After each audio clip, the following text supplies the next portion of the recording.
Salut les électrons! Aujourd'hui, c'est le mercredi 24 février, mais je vais vous parler du 11 mars parce que c'est quand le Open, le CrossFit Games Open commence. Donc, vous pouvez participer comme toutes les autres années. C'est une compétition en ligne, mais c'est surtout un moyen de participer à cette grande communauté de CrossFit dans le monde en entier.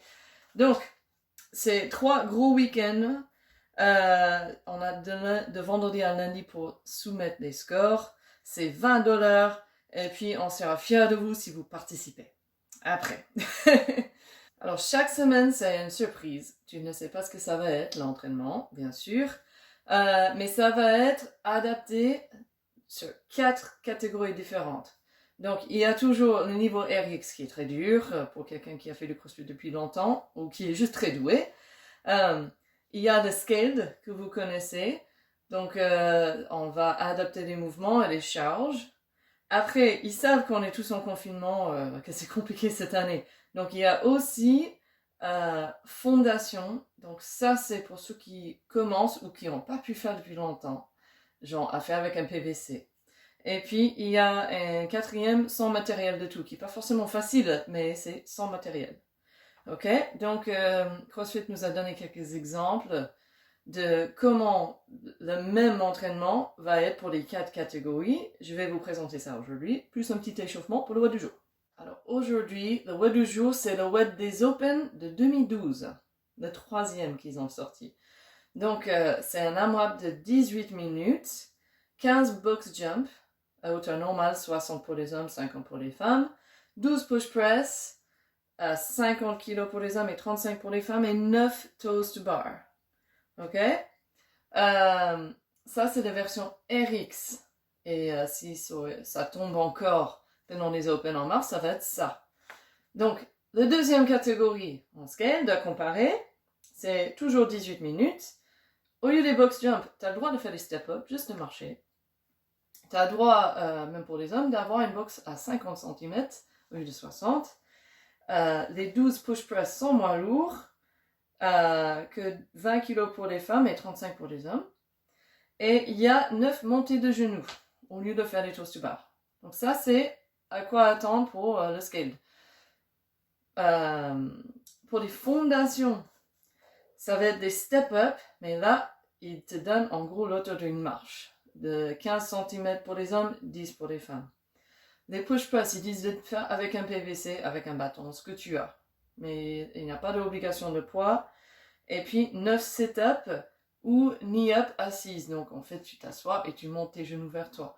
Donc, c'est des choses plus faciles pour ceux qui commencent le CrossFit. Et vraiment, tout niveau peut le faire. Ok? Donc, après l'equipment free, c'est le 4e. C'est vraiment, tu n'as rien sur toi, mais tu peux sauter, donc tu sautes en longueur. Donc tu as 15 sautes en longueur sur 80 cm. C'est assez long, c'est pas facile ça.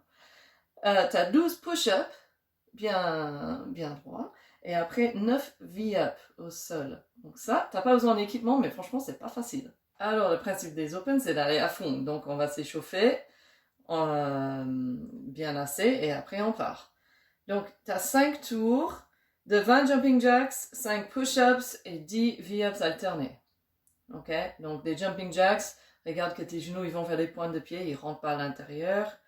Pour les push-ups, ne crispe pas les trapèzes quand tu descends et quand tu montes. Essaye de garder des épaules basses. Ça va être une meilleure position pour tes épaules aussi et plus fort. Les V-ups, c'est alterné. Essaye de faire le moment où tu touches les mains aux pieds, que tu es vertical et pas devant ni derrière. Donc, t'as qu'une jambe qui monte, ça devrait être possible. Pour les push press, on va pas prendre la tête.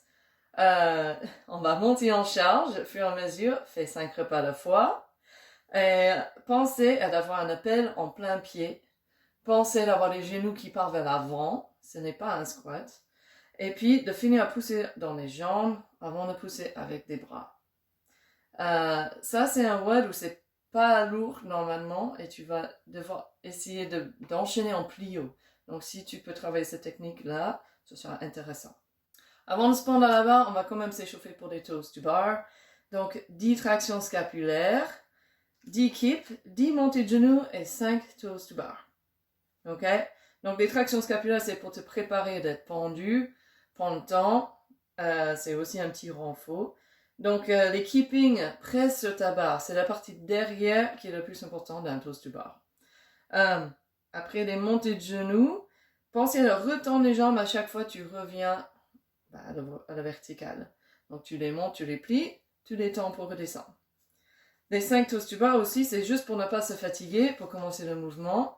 Donc voilà, bon courage pour ce WOD.